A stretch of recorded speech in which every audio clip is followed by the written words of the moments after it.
کس بات کا, میں بتاؤں گا کس بات کا احتجاج ہے. سڑکیں خالی ہیں, روٹ کھلے ہیں, ہم نے تو مکمل طور پہ فری ہینڈ دیا کہ آپ آئیں جلسہ کریں, جلسہ کا فراہم کی, سیکیورٹی فراہم کی, مگر اس کے باوجود بہت ناکام رہے ہیں.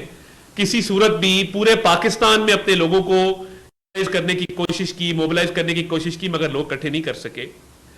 تو دیکھیے مہنگائی جو کم ہوئی ہے, آپ کے جو دنیا بھر کے بڑے ادارے ہیں, مالیاتی ادارے, وہ یہ کہہ رہے ہیں کہ پاکستان کی معیشت ٹیک آف کر رہی ہے.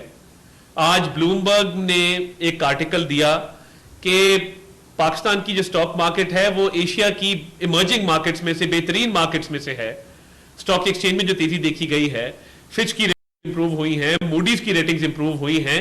یہ وجوہات ہیں کہ عوام نے ان کے جلسے کو مسترد کیا کہ مہنگائی میں کمی صرف نہیں ہوئی, یہ جو ریٹنگز امپروو ہوئی ہیں, ایکسپورٹس میں 14% اضافہ ہے. یعنی جب ایکسپورٹس آپ کی 14% اوپر جائے گی, کرنٹ اکاؤنٹ ڈیفیسٹ کم ہوگا, اور پیچھے جو شرح سود کو کم کیا گیا, پالیسی ریٹ نیچے آیا ہے, اس سے انویسٹمنٹ بڑھے گی. تو یہ بیسیکلی خوف زدہ ہیں اور یہ چاہتے ہیں کہ یہ پاکستان ترقی نہ کرے. آئی ایم ایف کے خط کیوں لکھے گئے تھے, ملک کو ڈیفالٹ کرنے کی دعائیں کیوں کی گئی تھیں, باہر آئی ایم ایف کے باہر احتجاج کیوں کیا گیا تھا. تو یہ جو آئی ایم ایف کو خطوط لکھنے کا سلسلہ تھا, ملک کو ڈیفالٹ کرانے کی کوشش تھی, یہ چاہتے تھے کہ اکانومی ترقی نہ کرے. ان کے دور میں یہ تنزلی کی طرف گئی تھی. تو ان کی تو ہمیشہ خواہش رہی ہے کہ اس ملک میں تباہی بربادی پھیلائی جائے, انارکی پھیلائی جائے. تو یہ اس ترقی کے سفر کو روکنا چاہتے ہیں, اور آج کے جلسے کا اور پچھلے جلسے کا اور ان کی تمام پریس کانفرنسز کا ایک ہی مقصد ہے, جو یہ پریس کانفرنسز میں بھی کہتے ہیں کہ ہمارے لیڈر کو رہا کریں. جو این آر او لینے کی کوشش کی جا رہی ہے, اس طرح تو این آر او نہیں ملے گا آپ کو. جو کیسز ان کا سامنا بھی کرنا پڑے گا, ان کو بھگتنا بھی پڑے گا, ان کا جواب بھی دینا ہوگا, قانونی طور پہ اس کو دیکھنا ہوگا. اس کے آپ کے خلاف irrefutable ایویڈنس موجود ہے, 9 مئی کے معاملات ہیں. تو یہ جو این آر او لینے کی کوشش ہے, آپ بتا دیں آپ کے جلسے کا مقصد کیا, بیانیہ بتا دیں. چلیں ایک لائن میں بتا دیں کہ جی ہمارے جو ہم یہ جلسہ کرنے گئے ہیں اس کا بیانیہ یہ ہے. تو یہ جو ناکامی ہے یہ ان کی کھل کے سامنے آ چکی ہے. ان کے جلسے میں نہ لوگ آ رہے ہیں, اور ہم دیکھ رہے ہیں کہ باقاعدہ جو انہوں نے اپنے ضلعوں میں ٹرانسپورٹ دی, وہ بھی کئی ہم نے دیکھا ہے کہ وہ خالی جلسہ گاہ میں پہنچی ہے. تو یہ لوگوں کو ڈھو کے لایا جا رہا ہے کہ وہ جلسے میں شرکت کریں. اور اگر ڈرون شاٹ آپ جلسے کا دکھائیں, جو کہ معمول ہوتا ہے, ہم بھی اپنے جلسوں کا ڈرون شاٹ دور سے زوم آؤٹ کر کے دکھاتے ہیں, تو انہیں میں کہتا ہوں آپ ڈرون شاٹ دکھا دیں کہ کتنے لوگ جلسہ گاہ میں موجود ہیں. تو یہ ناکامی در ناکامی جو ہے ان کے حصے میں آ رہی ہے. اور جتنی انہوں نے بڑکیں ماری تھی اس جلسے کے حوالے سے, جتنے بڑے بڑے بلند و باند دعوے کیے تھے, وہ آن گراؤنڈ اگر آپ دیکھیں تو وہ سارے دعوے دھرے کے دھرے رہ گئے. اور علی امین گنڈا پور صاحب نے جو زبان استعمال کی, اور اس کے بعد جس طرح کے انہوں نے کہا کہ ہم پنجاب جا رہے ہیں, تو پنجاب کی روایت ہے کہ ہم بڑے مہمان نواز لوگ ہیں. پنجاب نے اپنی روایت قائم رکھی, اور پنجاب نے آج سڑکیں بھی کھلی رکھی, پنجاب نے رستے بھی کھلے رکھے, پنجاب نے سیکیورٹی بھی دی.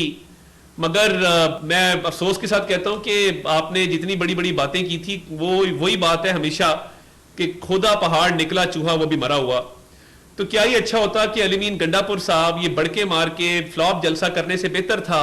2 دفعہ آپ کو ناکامی ہو چکی ہے, آپ کو اجازت بھی دی جاتی ہے, سیکیورٹی بھی دی جاتی ہے, جلسہ گاہ بھی دیا جاتا ہے, تمام طرح آپ کو فیسلٹیز بھی دی جاتی ہیں, فیسلیٹیٹ بھی کیا جاتا ہے, نہ کرسیاں روکی گئیں, نہ ساؤنڈ سسٹم روکا گیا, نہ کنٹینر لگانے سے منع کیا گیا. مگر آج ایک اور میں مذمت کرنا چاہتا ہوں, لطیف کھوسا صاحب نے چیف جسٹس کو اوے کر کے پکارا اور غلط زبان استعمال کی, اور کہا کہ میں تجھے نہیں مانتا, اور اس طرح کی باتیں کی. تو دیکھیے آپ اس حد تک نہ جائیں. اداروں کے خلاف جو آپ عدلیہ کے خلاف بھی ایک محاذہ رہی آپ نے شروع کی ہوئی ہے, پہلے بھی آپ ان کے خلاف ایک ریفرنس دائر کر چکے تھے, آپ کو ناکامی کا سامنا کرنا پڑا. یہ تو تڑا والی لینگویج چیف جسٹس کے بارے میں ایک سینئر وکیل کہے یہ زیب نہیں دیتا. میں تو میرا خاندان آپ کو 1960 سے جانتا ہے, جب آپ نے وکالت شروع کی تھی. تو بہت ساری باتیں میں کرنا نہیں چاہتا. اگر کوئی آپ کو کمپلیکس ہے, یہ سردار لفظ جو آپ کے نام کے ساتھ لگا ہے کہ کسی نے کہہ دیا کہ آپ سردار نہیں ہیں, تو وہ ہر ٹرائب کا ایک اپنا سسٹم ہے سردار کو نامنیٹ کرنے کا, سردار کو سلیکٹ کرنے کا. اس پہ اتنا ٹچی ہونے کی ضرورت نہیں تھی کہ آپ چیف جسٹس کو آپ نے برا بلا کہا، میں اس کی مذمت کرتا ہوں، اور یہ بالکل کنٹیمپٹ کے برابر ہے، اس کا نوٹس لیا جانا چاہیے۔ علیم گنڈا پور صاحب، ناکام جلسہ، آپ نے دوسری دفعہ ایک ناکام جلسہ کیا ہے، کس بات کی آپ کی وزارت اعلیٰ ہے کہ آپ ہر فرنٹ پہ ناکام ہیں؟ آپ آئے نا کمپیریزن کریں۔ اللہ تعالیٰ کا شکر ہے، مریم نواز شریف صاحبہ پنجاب کے اندر، وہ صحت کا شعبہ ہو، تعلیم کا شعبہ ہو، انفراسٹرکچر ہو، ہر جگہ پہ انہوں نے اپنا نام بنایا ہے، انہوں نے ایک پراپر ایڈمنسٹریٹو سٹرکچرز لے کے آئی ہیں، اور ڈیولپمنٹ پروجیکٹس بھی چل رہے ہیں، سوشل سیکٹرز پہ بھی توجہ ہے، نئے ہسپتال بھی بن رہے ہیں، یونیورسٹیاں بھی بن رہی ہیں۔ اور دیکھیے میاں نواز شریف کی قیادت میں میاں شہباز شریف صاحب نے 10 سال پنجاب کے صوبے میں جو نئے ریکارڈ قائم کیے ہیں، ایک لیگیسی چھوڑی ہے، اس کو بہت اچھے طریقے سے مریم صاحبہ آگے لے کر چل رہی ہیں۔ وفاق کے اندر شہباز شریف صاحب نے مہنگائی میں کمی واقع کی ہے، ایکسپورٹس بڑھائی ہیں، اور معاملات بہتر ہوئے ہیں، اور بہتری کی طرف ہم جا رہے ہیں۔ ہم نے بجلی کی قیمتوں میں سبسڈی دی ہے، اس سے بہت بہتری آئی ہے۔ پنجاب نے اپنی سبسڈی دی، وفاق نے اپنی دی۔ تو مریم صاحبہ تو بطور وزیر اعلیٰ آپ ان سے اپنا کمپیریزن کریں گنڈا پور صاحب، آپ کے جلسے بھی ناکام، آپ کی سیاست بھی ناکام، آپ کی گورننس بھی ناکام۔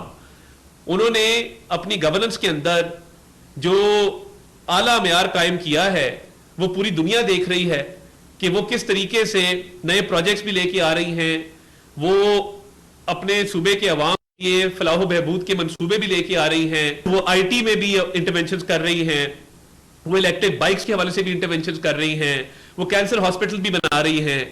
تو آپ مجھے بتا دیں کہ آپ کی 12.5 سال سے حکومت ہے کے پی کے اندر، آپ کو کس نے روکا تھا کہ آپ ایجوکیشن پہ توجہ نہ دیں؟ آپ نے ایجوکیشن کا ایک بڑا منصوبہ بتا دیں، ایک بڑی یونیورسٹی بتا دیں، ایک بڑا ہسپتال بتا دیں جو آپ نے بنایا ہو، ایک بڑا ڈیم بتا دیں جو منطقی انجام تک پہنچا ہو، جس کا